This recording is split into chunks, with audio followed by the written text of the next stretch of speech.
नमस्कार, स्वागत है आपका हमारे खास कार्यक्रम हेल्थ गुरु में। मैं हूं पुनीत पाठक। जोड़ों का दर्द जिसको होता है वही समझता है कितना असहनीय होता है, कैसे जीवन को पूरी तरह बदल कर रख देता है जोड़ों का ये दर्द। लेकिन अगर समस्या है तो समाधान भी है। जाहिर है जो भी इस समस्या से जूझते हैं वो इस दर्द को, इसकी तकलीफ को और इसके बाद जीवन में होने वाली कठिनाइयों को अच्छी तरह रोज अनुभव करते हैं। लेकिन आप इस समस्या से न जूझें, आप इससे निजात पाएं, इसके लिए ज़रूरी है कि आप एक कदम आगे आएं। इसके लिए ज़रूरी है कि आप जोड़ों के दर्द से कैसे दूर रह सकते हैं। जिनके जोड़ों में दर्द हो रहा है, अक्सर शुरू होता है, उन्हें कब अलार्म लेना चाहिए, कब इसको लेकर डॉक्टर के पास जाना चाहिए, इन सारे सवालों का, शंकाओं का आज समाधान देगा ये हेल्थ गुरु। गौर से देखिएगा ताकि आप आर्थराइटिस या जोड़ों के दर्द से मुक्ति पा सकें और इसका एक परमानेंट सॉल्यूशन भी है, उसके बारे में भी हम खुलकर बात करेंगे। शुरू करते हैं आज का हेल्थ गुरु।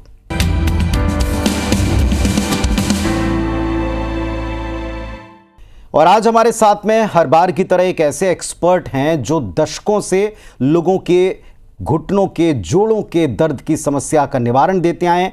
न केवल जोड़ों के दर्द का बल्कि हड्डियों के संबंध में किसी भी रोग का ऐसा उपचार जो आपको स्थायी समाधान दे सकता है, उसकी तरफ आपको ले जाते हैं। हमारे साथ में आज हैं सद्भावना हॉस्पिटल के senior joint replacement surgeon doctor Ankur Gupta ji. बहुत स्वागत है डॉक्टर साहब आपका। नमस्कार आपको। नमस्कार डॉक्टर साहब, लगातार आपके साथ हमने जब भी हेल्थ गुरु किया है, हमने ये पूछा है कि लोग दर्द को इग्नोर करते हैं, पर मुझे आपकी एक बात याद है कि दर्द एक अलार्म की तरह है जो आपको बताता है कि कुछ शरीर में गड़बड़ है, गलत है।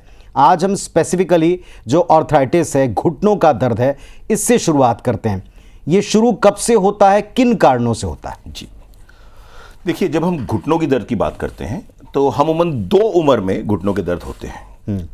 एक मेरे पास जो कॉमन आता है, 20 से लेके 30 साल की उम्र की लड़कियां आती हैं घुटने में दर्द लेके। ये घुटने में दर्द एक खास कंडीशन जिसको ऑस्टियोकॉन्ड्राइटिस डेसिकेंस बोलते हैं, जिसकी कॉन्ड्रोमलेशिया पटेले बोलते हैं, जिसकी वजह से होता है। ये अधिकतर एक्सरसाइज की कमी और मसल की इम्बैलेंस की वजह से होता है। और अगर प्रॉपर सही तरीके से उनको एक्सरसाइजेस समझाई जाएं और वो लड़कियां ये एक्सरसाइज करें तो ये दर्द चला जाता है। दूसरा जो दर्द होता है वो उम्र के दूसरे पड़ाव पे आता है, यानी 40, 50, 60, 70 की उम्र में। ये घुटने का दर्द घुटनों के बीच के कार्टिलेज की घिसने की वजह से होता है और ये बहुत ही जिंदगी को खराब करने वाला दर्द होता है। धीरे धीरे, जैसे उम्र कब हमें छूती है हमें पता नहीं चलता, उसी तरह धीरे धीरे ये ऑस्टियोआर्थराइटिस यानी घिसे हुए घुटनों का दर्द हमारी जिंदगी खराब करता है। और कब दबे पांव आकर एक ऐसी लेडी जो पूरे घर का काम करती थी, 20 लोग का काम संभाल सकती थी, उसको इस स्थिति पे लाके छोड़ देता है कि वो अपना काम करने लायक नहीं है। मानसिक रूप से, शारीरिक रूप से, दोनों रूप से ये आदमी की जिंदगी को खराब करता है। तो इसकी कोई खास एक उम्र है, अवस्था है जो आपने अभी तक मरीज देखे हैं? क्या 30 के बाद, 35 के बाद, 40 के बाद, कहाँ से आपको थोड़ा अलर्ट होना चाहिए किसी भी किस्म के घुटनों के दर्द के लिए, या जब हो तभी आपके पास आएं? देखिए, पहली चीज जिसमें हम अलर्ट होते हैं, अगर मुझे फैमिली हिस्ट्री है, मेरी माँ, मेरे पिताजी, उनके घुटने खराब थे, जब वो 60-70 साल के थे वो घुटनों के दर्द से जूझ रहे थे, तो बहुत कम उम्र में भी मुझे इस चीज़ को अलार्मिंग सिचुएशन मानकर शुरू से ही, अगर हल्का भी आपके घुटनों में दर्द हो रहा है तो एक मुलाकात करके डॉक्टर से समझना चाहिए कि इसमें क्या सही है, क्या गलत है, क्या करें और क्या ना करें। और जहाँ तक आपने उम्र की बात पूछी, तो जो दयनीय स्थिति में मेरे पास लोग आते हैं, अधिकतर 60 से लेकर के 80 के बीच में होते हैं।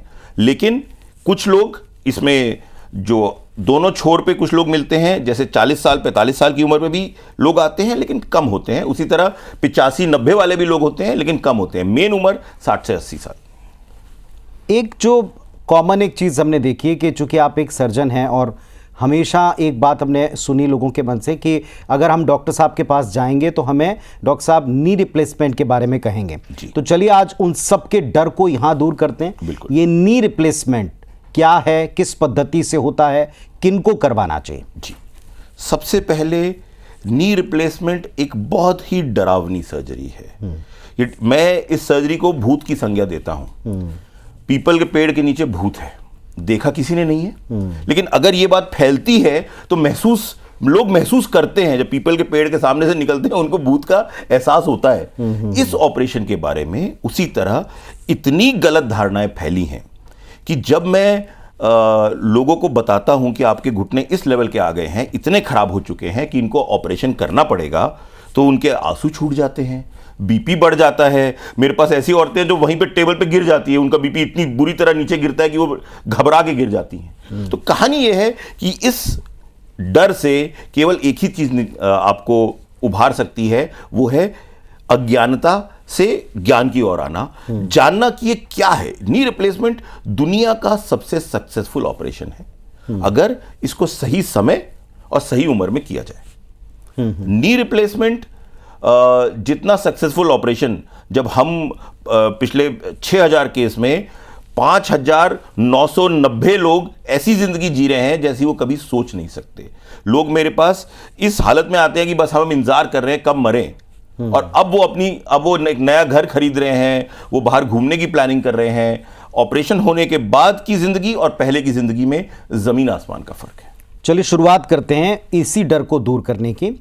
किन के लिए आप चाहते हैं या किन को आप बताते हैं कि आपको नी रिप्लेसमेंट कराना चाहिए, किन में ज़रूरत होती है, किस उम्र में ज़रूरत होती है? और एक सबसे कॉमन सवाल ये होता है कि अभी हमारी उम्र, अगर हम आज करा लेंगे तो कब तक चलेगा, क्या ये बार बार कराना पड़ेगा? बिल्कुल, ये बहुत अच्छा सवाल है।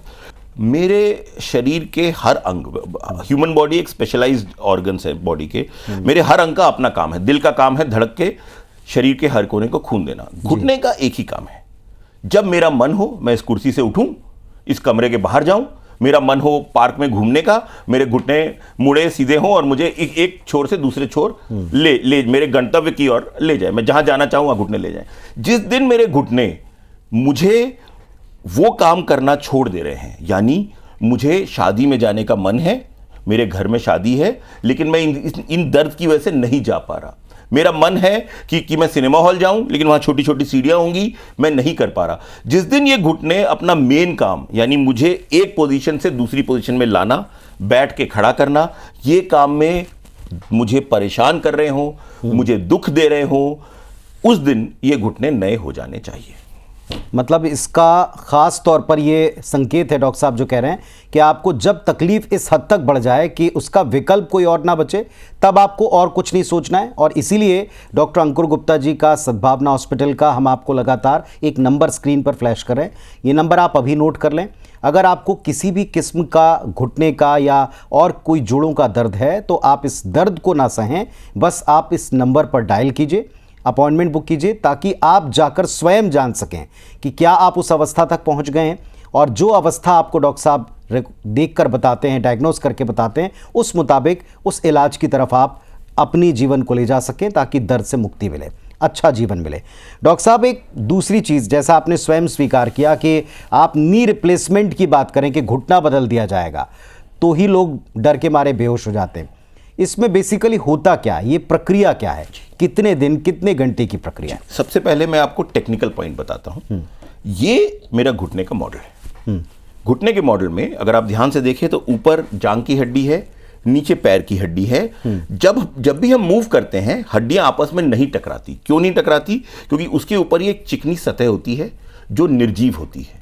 ये सतह जब तक घुटने में है, मैं भाग सकता हूं, कूद सकता हूं, घंटों एक जगह खड़े हो सकता हूं। उम्र के साथ इस कोटिंग में दरारें आती हैं, धीरे धीरे ये कोटिंग छिल के हट जाती है। अब मैं एक जगह ज्यादा देर खड़े रहूं तो मेरे पैर दर्द हो जाते हैं, मैं काफी देर बैठ के खड़ा होना चाहूं तो मेरे घुटनों में दर्द हो जाता है, मैं लंबा चलना चाहूं तो मेरे घुटने में दर्द हो जाता है। जब ये कोटिंग नहीं रही और बार बार हड्डियां से छू रही हैं, तब हम एक छोटा सा ऑपरेशन करते हैं। इस ऑपरेशन में हम केवल इस कोटिंग को, जो ये मॉडल है, इसके ऊपर एक कोटिंग थी, इस कोटिंग को छील कर निकाल देते हैं। अब कोई कोटिंग नहीं रही और जैसी भगवान की कोटिंग थी उससे मिलती जुलती एक नई कोटिंग घुटने में ऊपर फिट कर देते हैं। पहली कोटिंग कैसी थी? सख्त, चिकनी और निर्जीव। हमने कैसी कोटिंग फिक्स करी? सख्त, चिकनी और निर्जीव। जब ये सिस्टम लग के बंद हो जाता है, हड्डियों से हड्डियां का टकराना बंद हो जाता है, घुटने का दर्द खत्म हो जाता है। ऑपरेशन के अगले दिन पेशेंट खड़े होते हैं, 2 दिन में चलते हैं और तीसरे दिन घर चले जाते हैं। इतना फास्ट रिकवरी दुनिया में किसी ऑपरेशन की नहीं है। पेशेंट मुझसे दूसरे दिन कई बार पूछते हैं, सर टाके लगे हुए हैं, आप चाहते हैं मैं खड़ा हो जाऊं? मैं उनको समझाता हूं इस ऑपरेशन का सक्सेस के पीछे केवल एक ही राज है कि मरीज 24 घंटे में खड़ा हो, 48 घंटे में चलना शुरू हो, तीसरे दिन घर चले जाए। तो इतना सिंपल, इतना छोटा लेंथ ऑफ स्टे होता है कि अधिकतर हमारे हॉस्पिटल में बेड्स आपको खाली मिलेंगे, क्योंकि पेशेंट आए, अगर हमने पिछले महीने 50 घुटने बदले हैं तो 50 × 3 केवल 150 दिन मेरे बिस्तर 150 बेड भरे रहे, जबकि मेरी कैपेसिटी 900 बेड की है नी रिप्लेसमेंट के लिए। चलिए, बहुत अच्छी बात है। लेकिन अभी भी अगर आपके मन में कोई डर बचा है, अगर अभी भी आपको लगता है कि क्या नी रिप्लेसमेंट, क्या घुटनों का जो प्रत्यार्पण है, या आपको लेना चाहिए, नहीं लेना चाहिए, कुछ जाहिर सी बात है आज की तारीख में आप चीज़ों को कहीं से पढ़कर, सुनकर, मिथ में पढ़कर अपने डर को बढ़ा लेते हैं। इन सब का भी निवारण हम देंगे, लेकिन ये नंबर आप नोट कर लें। हमारे साथ डॉक्टर साहब बने रहेंगे। इसे हम जोड़ों के दर्द, ऑर्थराइटिस और उसके एक स्थायी समाधान नी रिप्लेसमेंट के बारे में जान रहे हैं।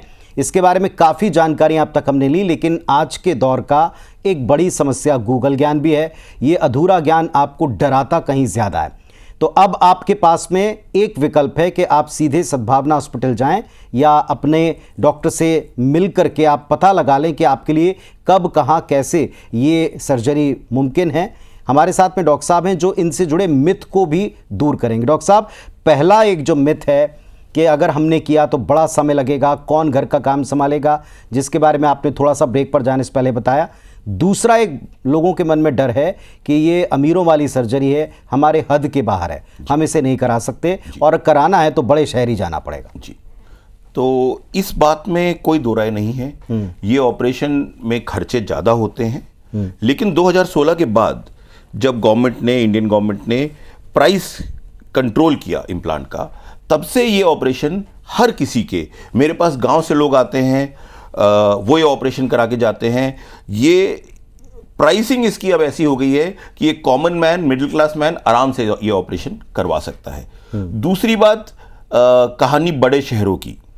आज से 15 साल पहले जब ये टेक्नोलॉजी केवल बड़े शहरों में थी, तब कोई विकल्प नहीं था, सबको बड़े शहर जाना ही पड़ता था।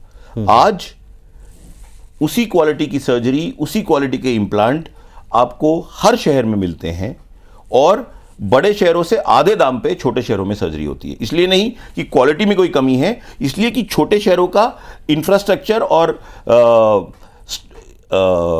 क्या बोलते हैं, एक्सपेंडिचर और इंफ्रास्ट्रक्चर ही कम है। इसलिए छोटे शहरों में ये सर्जरीज ज़्यादा हो रही हैं, और बड़े शहरों के कंपैरिजन में सेम क्वालिटी और सस्ती हो रही है।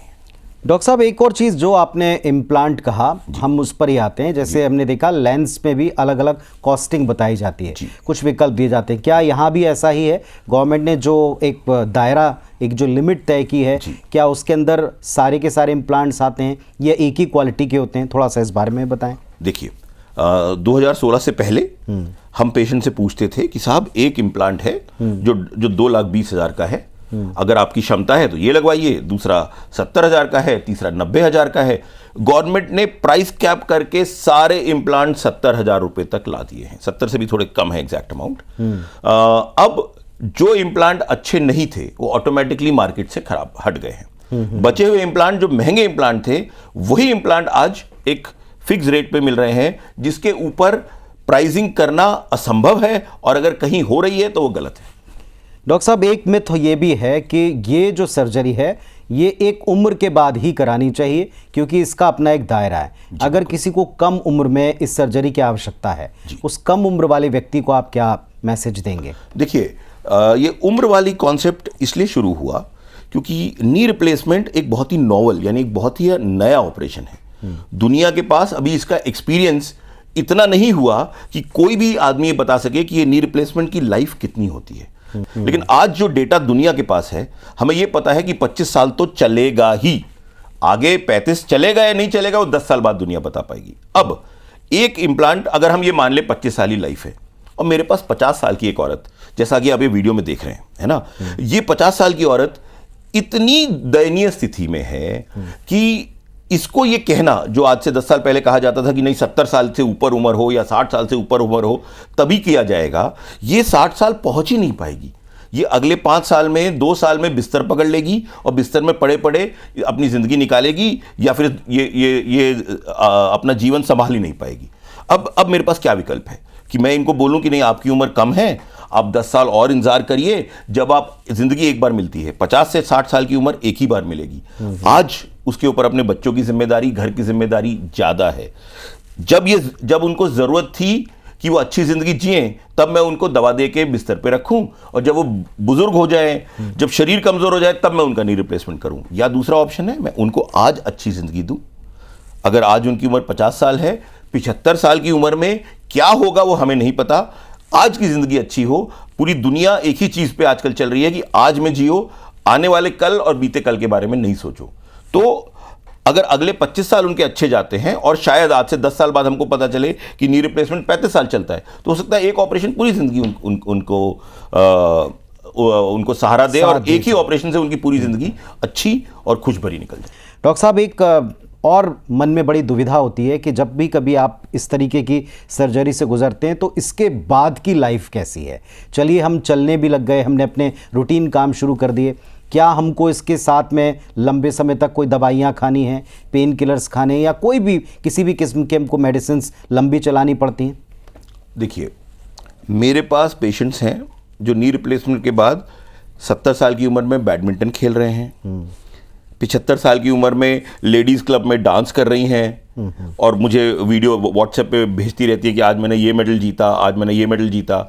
मेरे पास औरतें हैं जो हज पे होके आ गई। मेरे पास औरतें हैं जो मुझे अभी हाल में एक फ़ोटो आई है कि 1000 सीढ़ियाँ ऊपर चढ़ गई मंदिर पे, जो कभी सोच नहीं सकती थी कि मेरी कब से इच्छा थी उस मंदिर में जाने की, आज वो चढ़ गई ऊपर। तो ये सारी चीज़ें इस ऑपरेशन में संभव है।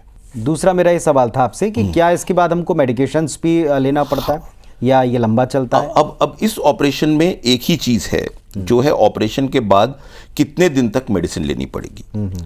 अगर मैं डिवाइड करूं कि मैंने 10 लोग ऑपरेट किए, तो 10 में से 2 लोग ऐसे होते हैं जो 2 हफ्ते बाद उनका दर्द इस तरह खत्म होता है कि वो कभी कोई दवा खाने की उनको जरूरत नहीं पड़ती। बाकी 8 में से 4 लोग 3 हफ्ते 4 हफ्ते तक दवा खाते हैं और बचे हुए 4 लोग 3 महीने में इस लायक हो जाते हैं कि सारी दर्द की दवाइयां बंद हो जाती हैं। तो 2 हफ्ते से लेकर 3 महीने में धीरे धीरे सारी दवाइयां सबकी बंद हो जाती हैं। चलिए, बहुत अच्छी बात है। और एक चीज़ और है कि ये क्या लाइफस्टाइल का कोई डिजीज़ है, क्या कोई हमारी ऐसी कमी है जिसकी वजह से हमको इस सर्जरी तक आना पड़ता है? घुटनों की अच्छी सेहत के लिए, जोड़ों की अच्छी सेहत के लिए एक जनरलाइज सलाह आपके लोगों को क्या है?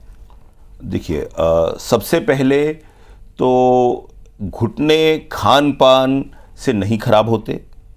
घुटने खराब होने में सबसे इंपॉर्टेंट चीज होती है जेनेटिक्स। आज मेरे सर पे एक भी बाल नहीं है क्योंकि मेरी फैमिली में लोगों के बाल उड़ जाते हैं। एग्जैक्टली उसी तरह घुटनों का कार्टिलेज कई फैमिलीज में, कई घरों में बना ही कमजोर होता है, तो वो समय से पहले उड़ जाता है। तो पहली चीज, लोग अपने आप को मैंने ऐसा क्या किया, मेरे ही क्यों खराब हो गए, तो मैं उनको बोलता हूं ये सोच का कोई मतलब नहीं है। 50% लोगों के घुटने इसीलिए खराब होते हैं क्योंकि उनके घुटने जिस दिन वो पैदा हुए डिसाइड हो गया था कि 50, 55, 60 में खराब होंगे। बाकी लोगों में जो लोग ज्यादा चलते हैं उनके घुटने खराब नहीं होते। लोग लॉजिक लगा के उल्टा सोचते हैं कि मैं चलूंगा तो घुटने खराब होंगे। अगर मैथमेटिक्स का लॉजिक लगाए 2 + 2 4, मेडिकल साइंस में 2 + 2 4 नहीं होता। चलने से घुटने खराब नहीं होते, चलने से घुटने स्ट्रांग होते हैं। तो अगर आपके फैमिली में ये हिस्ट्री है तो एक ही चीज आपके घुटनों को मुझसे दूर रख सकती हैं आपको, वो है नियमित वॉकिंग। वॉकिंग घुटनों के कार्टिलेज को स्ट्रांग बनाती है और ऑपरेशन से दूर रखती है।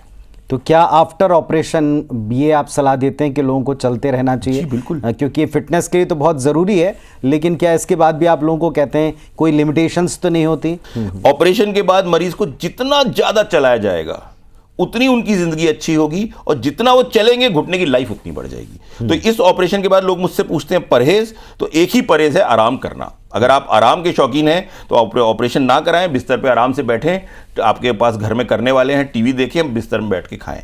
लेकिन अगर आपको काम करना है, मरते दम तक काम करना है, तो ये ऑपरेशन आपके लिए अमृत, आपके लिए बहुत अच्छा साबित होगा। एक और चीज़, आप अपने थोड़ा सेंटर के बारे में, क्योंकि सद्भावना हॉस्पिटल इसका अपना ही एक नया ट्रैक रिकॉर्ड चल पड़ा है।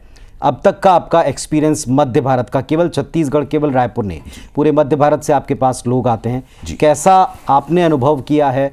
आपके अपने संस्थान के बारे में भी लोगों को बता दें ताकि लोग आपसे संपर्क कर पाएँ, इसमें भी ना हिचकिचाएं। राइट, देखिए हम लोग बहुत ही मध्यम वर्ग फैमिली से हैं।